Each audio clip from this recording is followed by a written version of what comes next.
বেশ কয়েকদিন হয়ে গেল এখনো পর্যন্ত কিন্তু অন্নপূর্ণার স্ট্যাটাস চেক করার যে অপশনটা কিন্তু ওয়েবসাইটে এলো না। অর্থাৎ যেখানে এসে আমরা স্ট্যাটাস চেক করতাম যে আমাদের অ্যাপ্লিকেশনটা অ্যাপ্রুভ হয়েছে নাকি আন্ডার এনকোয়ারিতে আছে বা রিজেক্ট হয়েছে নাকি, সিটিজেনশিপ পোর্টালে এসে আমরা স্ট্যাটাস চেক করতাম, সেটা কিন্তু এখনো এলো না। তো এই সম্বন্ধে একটি খবর উঠে এসেছে।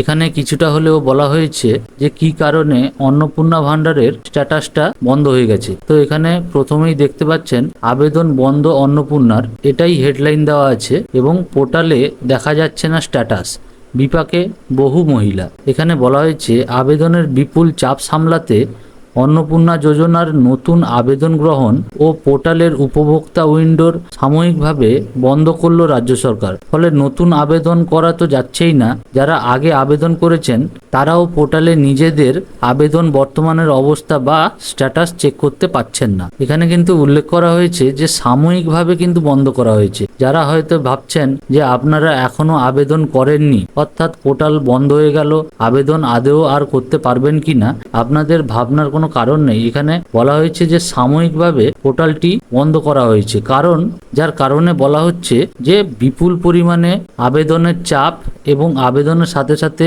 অন্নপূর্ণার যে ফর্ম ভেরিফিকেশন হচ্ছে তার চাপ সামলানোর জন্যই পোর্টালটিকে সাময়িকভাবে বন্ধ করা হয়েছে। এক্ষেত্রে শিশু কল্যাণ মন্ত্রী জানান যে অসংখ্য নতুন আবেদন জমা পড়ছে, সেগুলো খতিয়ে না দেখে নতুন আবেদন নেওয়া সম্ভব নয়। প্রায় 1,65,00,000 আবেদন ভেরিফিকেশন চলছে এবং নতুন করে আরও 2 কোটি আবেদন জমা পড়েছে। আপাতত কাজ শেষ না হওয়া পর্যন্ত নতুন আবেদন জমা নেওয়া স্থগিত থাকবে। অর্থাৎ আগে যে 1,65,00,000 আবেদন জমা পড়েছিল সেগুলোর ভেরিফিকেশনের কাজ অলরেডি চলছে এবং তার সাথে সাথে যেহেতু 2 কোটি আবেদন আরও জমা পড়েছে, তো ওয়েবসাইটের চাপ অনেকটাই বেড়েছে, সেই জন্য সাময়িকভাবে পোর্টালটি বন্ধ রাখা হয়েছে। তবে তিনি আশ্বস্ত করে জানান যে যোগ্য মহিলারা সরকার ঘোষিত 3,000 টাকা অবশ্যই পাবেন। আগামী 30 আগস্ট পর্যন্ত এই যোজনায় আবেদন গ্রহণের সময়সীমা নির্ধারিত ছিল। নির্ধারিত সময়ের আগে আচমকা আবেদন প্রক্রিয়া বন্ধ হওয়ায় বিপাকে পড়েছেন রাজ্যের বহু মহিলা। অর্থাৎ স্বাভাবিক, হঠাৎ করে যদি কোনো রকম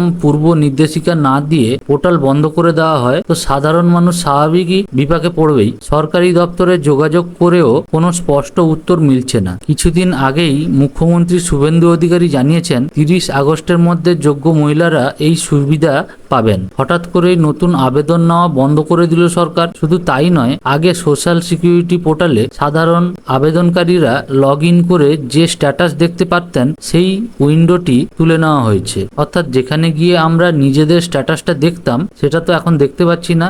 অর্থাৎ সরকার যদি তুলে নেয় তো আমরা দেখবো কি করে? এখন কেবল সরকারি আধিকারিকদের ব্যবহারের জন্য পোর্টালটি খুলে রাখা হয়েছে। এর ফলে মহিলাদের মধ্যে চরম উদ্বেগ সৃষ্টি হয়েছে। মন্ত্রী আশ্বাস দিয়েছেন যে আবেদনপত্র বাছাই ও আপডেটের কাজ শেষ হলে আবারও আবেদন গ্রহণ চালু হতে পারে। তবে নির্ধারিত সময়ের আগে পোর্টাল বন্ধ হয়ে যাওয়ায় যাদের আবেদন করা বাকি ছিল তারা আদৌ সুযোগ পাবেন কিনা তা নিয়ে বড়সড় সংশয় দেখা দিয়েছে। অর্থাৎ স্বাভাবিক, নির্ধারিত সময়ের আগে কোনো রকম পূর্ব নির্দেশিকা ছাড়া যদি পোর্টালটি হঠাৎ করে সরকারের তরফ থেকে বন্ধ করে দেওয়া হয় তো সাধারণ মানুষ বিপাকে পড়বে, এটাই স্বাভাবিক। আমার এখানে মনে হয় সরকার যদি এটা করতো খুবই সুবিধা হতো।